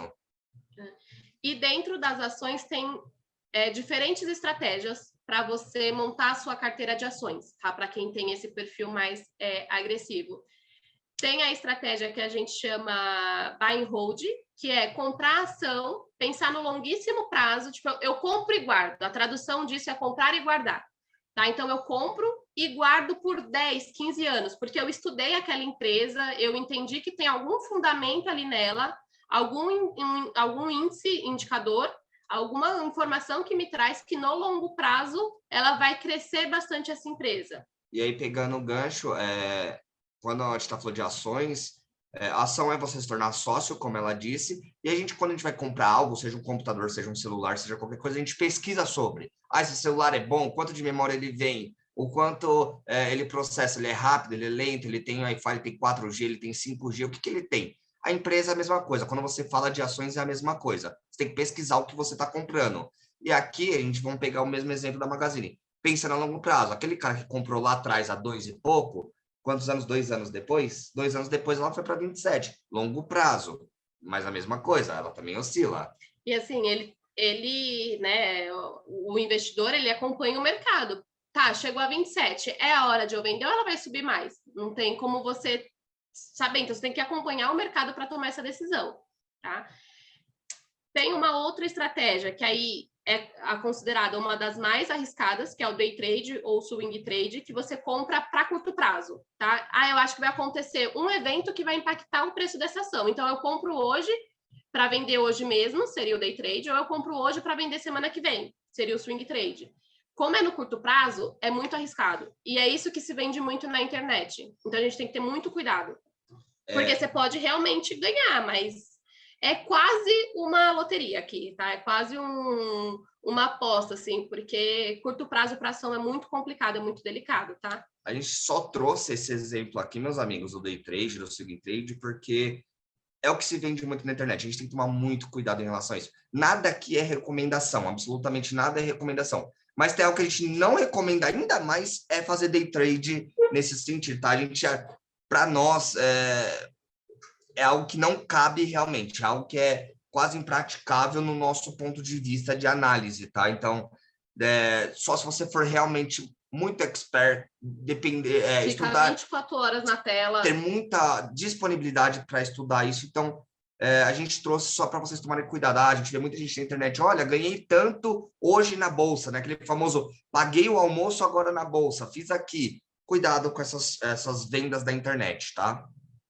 E tem uma outra estratégia que é para ganhar dividendos, tá? Quando você se torna sócio, você compra uma ação, você se torna sócio dessa empresa. A empresa ela tem formas de distribuir os lucros. Uma dessas formas é através de dividendos, mas nem todas as empresas fazem isso, tá? Tem empresa que paga dividendo, tem empresa ação que paga dividendo, tem empresa ação que não paga dividendo. E tem gente que escolhe essas ações que tendem a pagar mais dividendos, tá? Como uma estratégia. Porque, por exemplo, eu tenho R$1.000 de uma ação que vale R$35. Então, eu tenho, na verdade, 28 ações, tá? Vai chegar um mês, ela vai me pagar, sei lá, R$1 por cada ação. Então, se eu tenho 28 ações, ela me pagou R$1, eu ganho R$28, tá? E aí tem gente que usa esses R$28 para reinvestir, ou tem gente que usa para complementar gastos mensais, complementar renda, tá? Então, é a minha conta de água, minha conta de luz. Como se fosse um aluguel, né? Ela distribui os lucros dela e a gente recebe como se fosse uma renda passiva ali, né? Algo que a gente vai recebendo conforme o tempo vai passando. As empresas, elas vão distribuindo esse lucro de tempos em tempos. É uma forma adicional, tá? De você ter uma rentabilidade através de ação, além da valorização da ação, com aquele exemplo da Magazine Luiza que a gente deu, tá? Mas não é mensal, é periódico. Tem empresa que é trimestral, tem empresa que é mensal, tem semestral, tem empresa que é anual, tem empresa que é a cada 2 anos, não tem um prazo batidinho todo mês, tá? Então, tem que estudar também quais são as empresas que pagam dividendos. Tem um indicador, que é o Dividend Yield, ou DY, que mede isso, tá? Por exemplo, se o Dividend Yield é 12%, quer dizer que nos últimos 12 meses, comparado com o preço da ação, ele deu 12% de rendimento em dividendos, tá? E esse dividendo, ele é isento de imposto de renda, independente do valor. Aí não tem aquela questão dos 20 mil como é em ações. Independente do valor, é isento de imposto de renda.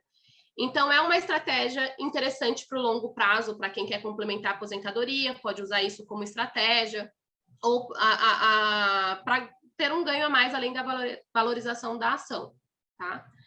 E aí, para a gente encerrar, não quero ultrapassar muito o horário aqui, mas é que pediram também sobre fundos imobiliários, que é mais voltado ainda para essa questão de dividendos, tá? Os fundos imobiliários, eles também são de alto risco, assim como a ação, tá? Os movimentos de mercado também impactam esses fundos. Então, tem vários tipos de fundos, tá? Tem fundo de shoppings, por exemplo.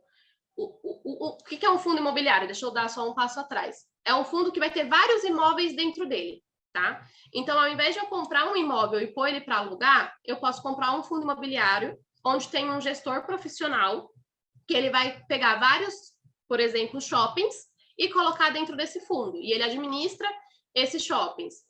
Ou ele pega vários escritórios, né? Escritório de empresa mesmo, que a gente vê aí no centro da cidade, e coloca dentro desse fundo de escritório. Ou ele pega galpões logísticos, aquele centro de distribuições das vendas online, e coloca pega vários e coloca dentro de um fundo imobiliário. Então, ao invés de você ter um imóvel, você compra um fundo imobiliário que tem vários imóveis dentro dele e tem uma pessoa profissional fazendo a gestão disso. Só que, por exemplo, os de shopping, na pandemia, eles foram impactados também. Por quê? Os shoppings fecharam. Se os shoppings fecharam, as lojas não vendiam. Se as lojas não vendiam, não tinha dinheiro para pagar o aluguel. E como que eles iam distribuir o rendimento, esse aluguel mensal, se eles não recebiam o aluguel? Porque a ideia do fundo imobiliário é essa, tá? É você comprar esse imóvel para ter essa renda de aluguel. Ao invés de eu comprar uma casa e colocar para alugar, eu compro o fundo imobiliário que aí sim, mensalmente ele me paga o rendimento, tá? Pela obrigação, o fundo imobiliário ele tem que pagar pelo menos uma vez ao semestre, mas a maioria paga mensal, tá? Então, ele é indicado para quem busca esses rendimentos mensais como se fosse um aluguel mesmo, tá? E ele é mais vantajoso do que ter um imóvel alugado, porque dá menos trabalho, né? Você não tem que ficar procurando inquilino. Se você tem uma casa e não aluga, você não recebe nada. O fundo imobiliário, como ele tem vários imóveis dentro dele, se um sai, se um ficar vago, tem os outros que dão uma compensada, né? E são contratos mais longos, porque são contratos de empresas, né? Então, não são coisas mais longas, tá? Tem os vários setores que eu comentei, então tem shopping, tem escritório, tem os galpões logísticos, tá? E ele tem... os rendimentos mensais são isentos, tá? Também você não paga. Mas quando você vender a posição, sei lá, apliquei R$1.000 no fundo imobiliário. Daqui 3 anos eu vou vender esses R$1.000 e aí tá em R$1.500. Em cima desses R$500 que eu tive de ganho, eu vou recolher a DARF. E aí também é você que vai entrar lá no site e cadastrar, você que faz de forma sozinho também, tá? E aí aqui, só para exemplificar um pouco essa questão dos setores, tá? Peguei o exemplo da pandemia também, que é o mais recente para a gente entender aqui. Esse fundo imobiliário é um fundo de shoppings, tá? De novo, não é uma recomendação nem de compra, nem de venda, mas esse fundo imobiliário, aqui no dia 28 de fevereiro, ele estava R$115 a cota, tá? No dia 20 de março, ele foi para R$71. Então, ele caiu aqui também em 20 dias, 38%, tá? Então, foi menos do que as ações, por exemplo, mas ainda assim é uma queda doída. É uma queda que você precisa ter um estômago para digerir, tá? Em compensação, tem outros aqui, os logísticos, tá? Que aí, o logístico, o que é? Aqueles galpões que ficam nos interiores, que distribuem as compras online que a gente faz, que subiu bastante na pandemia. Mas aqui, ó, você vê que em fevereiro, antes da pandemia, ele valia R$123 cada cota, tá? Em março, dia 20 de março, ele caiu para 97. Ele também caiu porque assustou o mercado. Entra naquele ponto que a gente falou que o mercado impacta. Aconteceu uma notícia, impactou, ninguém sabia quanto tempo que ia durar a pandemia, se a gente ia continuar empregado ou não, se a gente ia ter dinheiro para gastar nessas lojas online ou não.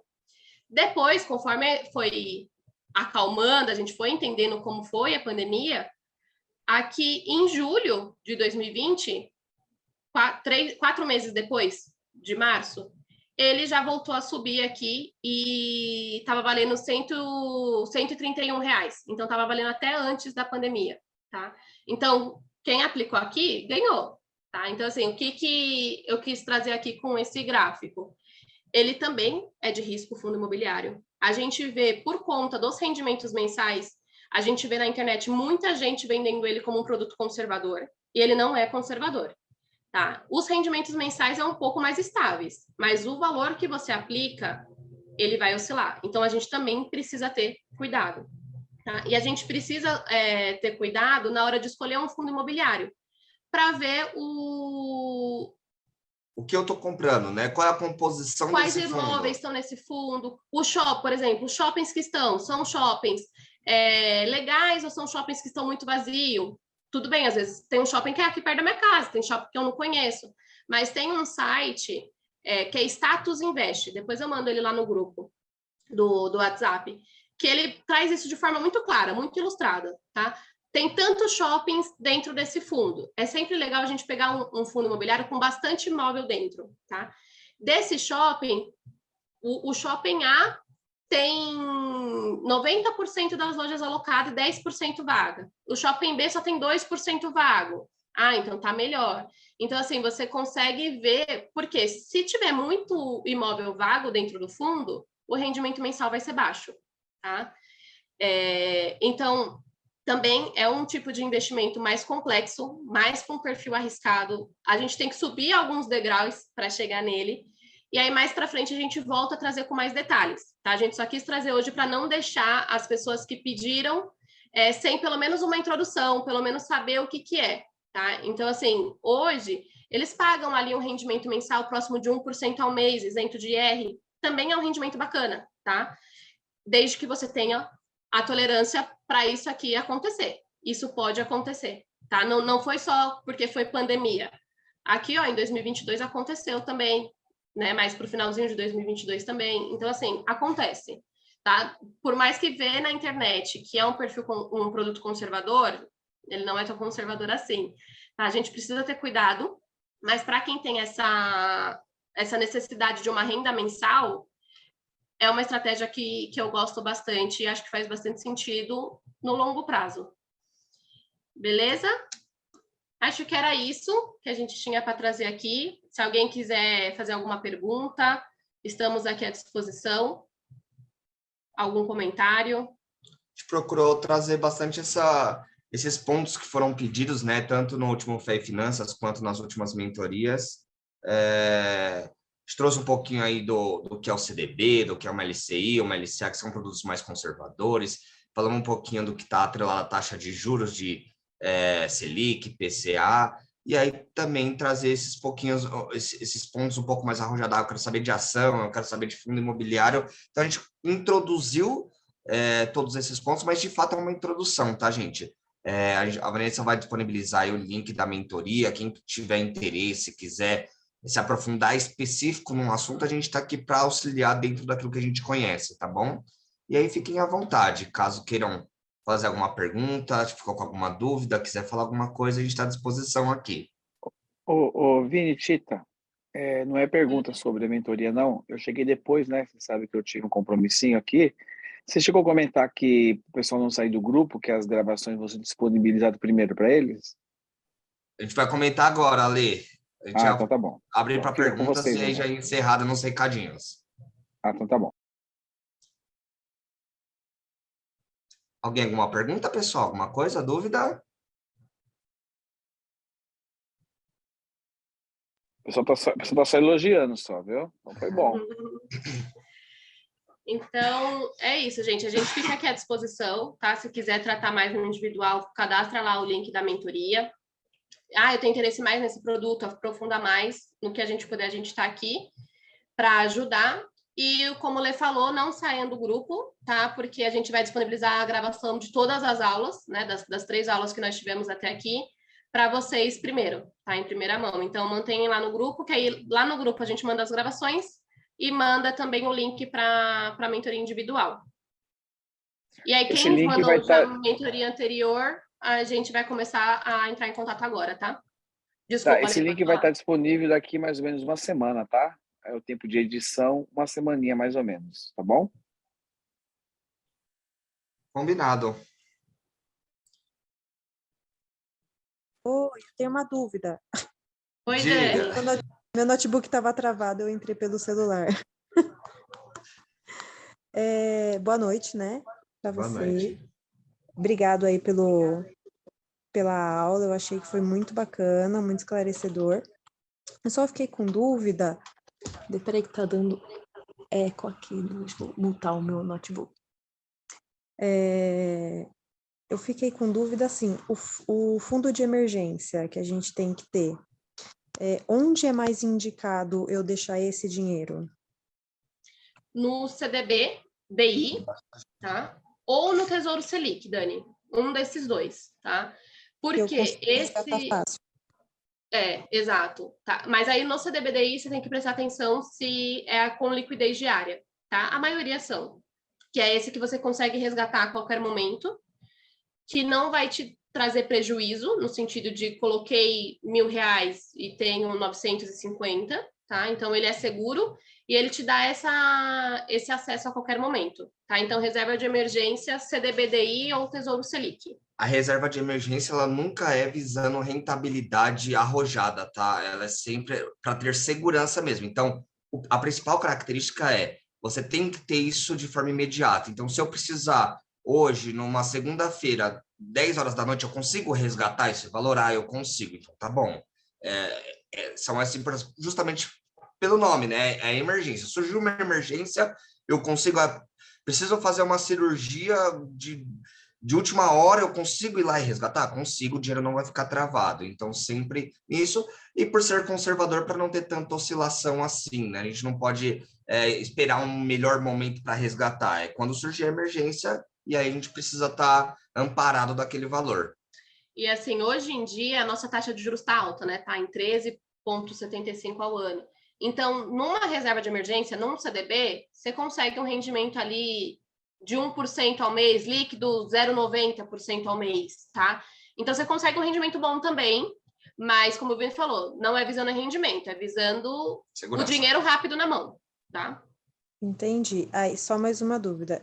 Eu tô fazendo uns testes, né? Aí eu coloquei o dinheiro, tava escrito assim, 104% no CDB. CDB, ele tava 104%. O que é os 4%? É assim, ó, provavelmente é 104% do CDI, tá, Dani? Então, o CDI hoje é 13,65% ao ano. Então, ele vai te dar 104% disso, que seria 14,20% ao ano. Você pega 13,65% e multiplica por 104%. Deu para entender? Entendi. Só que isso é no ano, tá? Então, é 14,20% ao ano. Se você colocar isso por mês, aí você divide por 12, não é uma divisão simples, tá? Porque é juros compostos, tá? Mas só para a gente ter aqui o racional, daria ali por mês... Espera aí, que minha calculadora falhou aqui. 1 ano, 12 é esse. Daria próximo de 1,15% ao mês, mais ou menos, de rentabilidade, tá? Então, o que isso quer dizer? Ele está te rendendo mais do que a taxa de juros. Para um investimento conservador, tá bacana. Entendi, obrigado. Tem uma pergunta aqui no chat do Alessandro, né? O Alessandro, ele está perguntando assim, a reserva de emergência, posso deixar na caixinha de resgate diária do Nubank? Alessandro, depende. O que essa caixinha diária, ela te traz de rendimento, né? Ou ela, se eu não me engano, eu não tenho propriedade, não tenho conta no Nubank, tá? Mas eu acho que o Nubank, deixando ali parado, ele tem um rendimento. A gente só precisa entender se o rendimento que está tendo ali é um rendimento legal. Pelo que eu vi da última vez, ele paga 100% do CDI, só que nos primeiros 30 dias ele não rende. Tá? Então, ele só começa a render depois de 30 dias aplicado, se eu não me engano, tá? Também não tenho conta no Nubank, eu não... Mas só ver esse ponto. Se tá pagando 100% do CDI, é uma boa, tá? Se eu não me engano, essas caixinhas do Nubank, se eu não me engano, tá? Elas trabalham vinculado a ações. Se eu não me engano. Se for, aí tá, como a gente não tem certeza, se for vinculado a ações, aí eu não acho uma boa não, tá? Aí porque elas tiveram uma pequena perda aí, quando as americanas despencaram, elas tiveram uma pequena perda. Se eu não me, mas foi imperceptível, né? Só porque a gente tinha bastante dinheiro, mas se eu não me engano, precisa levantar essa informação, certo? Né? Então, precisa entender porque tem também um fundo do Nubank que chama alguma coisa de emergência. Você vai falar, é isso aí. É isso aí, se eu não me engano. Esse fundo, sim, não é que ele tinha ações, tá? Ele tinha dívidas da Americanas. Então, é isso aí, se eu não me engano, é isso aí. Americanas. Isso mesmo. É isso mesmo, aí sim. Aí sim, esse também não é legal. Agora, se o Alessandro mandou aqui que paga 100% do CDI com rendimento diário. Então, serve para reserva de emergência, viu? Sim, viu, Alessandro? Se ele não é esse fundo que tinha debêntures das ações, que aí sim sofreu, debêntures da Americanas, perdão, que aí sim sofreu, se for a aquele guardar dinheiro que tem a função no aplicativo do Nubank, aí ele serve sim para reserva de emergência. Tá? E aí, até pegando um gancho do que a gente falou hoje, agora vocês têm base para poder olhar, entendeu? Então, é um CDB, é uma LCA, uma LCI que está pagando 100% do CDI, eu tenho uma outra que está com 104%, como a gente viu aqui da Dani. Pô, então tem um pouquinho a mais, eu posso ler ali certinho, né? Tem a liquidez diária, eu consigo resgatar a qualquer momento, então é uma opção um pouquinho melhor, e aí a gente vai tendo esse poder de decisão, tá? Mas não é ruim não, Alessandra, ele é uma boa. Para reserva de emergência, é isso aí, galera. É algo mais conservador que te permita resgatar a qualquer momento. O Rafa perguntou aqui o que a gente acha de cripto, né? Eu acho loucura. Rafa, assim, cripto ainda é algo é um mar muito aberto, tá? Não tem regulamentação ainda específica sobre o tema. A gente viu muita gente ganhando muito dinheiro, não vou falar que não. Conheço pessoas que ganham dinheiro com cripto, mas, novamente, qual que é o seu apetite para risco? Você está colocando um dinheiro que, entre aspas, tá, não vai fazer falta, ou está colocando todo o seu fundo de emergência, tudo que você tem lá, você está arriscando tudo nisso? Tem que tomar cuidado nesse sentido, Rafa, para a gente não, de repente, não se decepcionar. Se amanhã sai uma legislação ou sai algo regulamentando a cripto, quanto que isso vai impactar nesse montante que você tem? Então, ele vai derrubar, você vai ter estômago para segurar esse impacto e esperar a recuperação, ou vai ter uma recuperação? Tudo isso são perguntas que você tem que se fazer para poder ver se vale a pena ou não. No final das contas, gente, sempre vocês que vão dizer se vale a pena ou não. A palavra final é sempre sua, mas vale a pena você entender o grau de risco que você está correndo com isso. Cripto é mais arriscado que ações, tá, Rafa? Então, aquele exemplo que a gente deu da Azul, que caiu quase 70% em 20 dias, a cripto eu já vi caindo isso em um único dia, né? Então, é mais arriscado que ações. E o ponto que o Vini traz da regulamentação é que também a gente não sabe muito bem quais são os fatores do mercado que impactam a cripto. Por isso que ele fala que é um mar muito aberto, tá? Por exemplo, as ações da Azul, a gente consegue entender que caiu por conta da pandemia, ninguém estava viajando e tudo mais. O que faz uma cripto cair? Ainda não é conhecido do mercado. O que faz ela subir? Ainda não é conhecido do mercado. É uma moeda virtual, tende a firmar, né? Porque está tudo indo para o virtual. Então, tende a firmar. Mas ainda é incerto essas análises, sabe? Tipo, qual é o preço que eu tenho que entrar? É ainda um mar muito aberto, como o Vini disse, tá? Colocar um pouquinho para experimentar, como a Dani está fazendo com outras aplicações. Se você tem esse apetite a risco, às vezes você aprende na prática, mas tem que ter cuidado, porque é bem arriscado mesmo. Para não tomar um tombo grande, sabe? Então, de repente, coloquei lá, um exemplo, tá? R$500 e, puxa, de um mês para o outro dobrou, virou 1.000, virou 1.200. Pô, vou colocar agora. Se eu colocar, então, tudo que eu tenho ali, em um mês vai dobrar de novo. Só que também pode ser que de um mês para outro você não tenha nada. Venha uma regulamentação, venha algo e te tire tudo. Então, só toma cuidado com isso. Eu acho que não sou contra nem a favor, não tenho nem total restrição, mas também não é uma recomendação. Só vai devagar, vai entendendo o que você está precisando, justamente por aquilo, né? Fundos, por exemplo, a gente tem o FGC, então se vir a falir, se a empresa falir, se algo falir, a gente... CDB, me perdoa, CDB. Tem lá o Fundo Garantidor de Crédito, então até aquele determinado montante, 250 mil, se falir, se der ruim, você recupera, tem alguém que vai te reembolsar. A cripto não tem isso, então toma cuidado, beleza? A Gil, acho que tinha levantado a mão, você queria falar alguma coisa? Sim. Pode falar. Eu depois do ano passado do Fé e Finanças, eu estou conseguindo, a única coisa que eu não consigo ainda fazer é investimento. Eu não sei, não entendo. Aí eu abri até uma conta no C6 Bank, porque eu tenho o Santander, né, que é onde o meu patrão faz o meu pagamento. Aí eu abri no C6 Bank para ver se eu conseguiria guardar uma graninha lá. Aí eu até tenho guardado, mas eu ainda não consegui entender sobre o investimento lá. Aí eu até estava procurando, tem uns que são renda, assim, tipo 107, 108, e aí tem diários e tem uns que tá 9 meses, 2 anos. Aí eu queria entender isso. Se eu colocar o dinheiro nesse, vamos supor, de 2 anos, eu vou deixar lá e eu só vou poder resgatar após 2 anos. E ele vai ficar lá rendendo, é isso? Isso mesmo. Se ele não está falando que é resgate diário ou liquidez diária, ele dá esse prazo, então quer dizer que fica preso até dos 2 anos, aí no exemplo, tá, Gil? Entendi. E aí é só ver qual é o banco que está emitindo, tá, Gil? C6 é um banco digital que é conhecido já. e tal.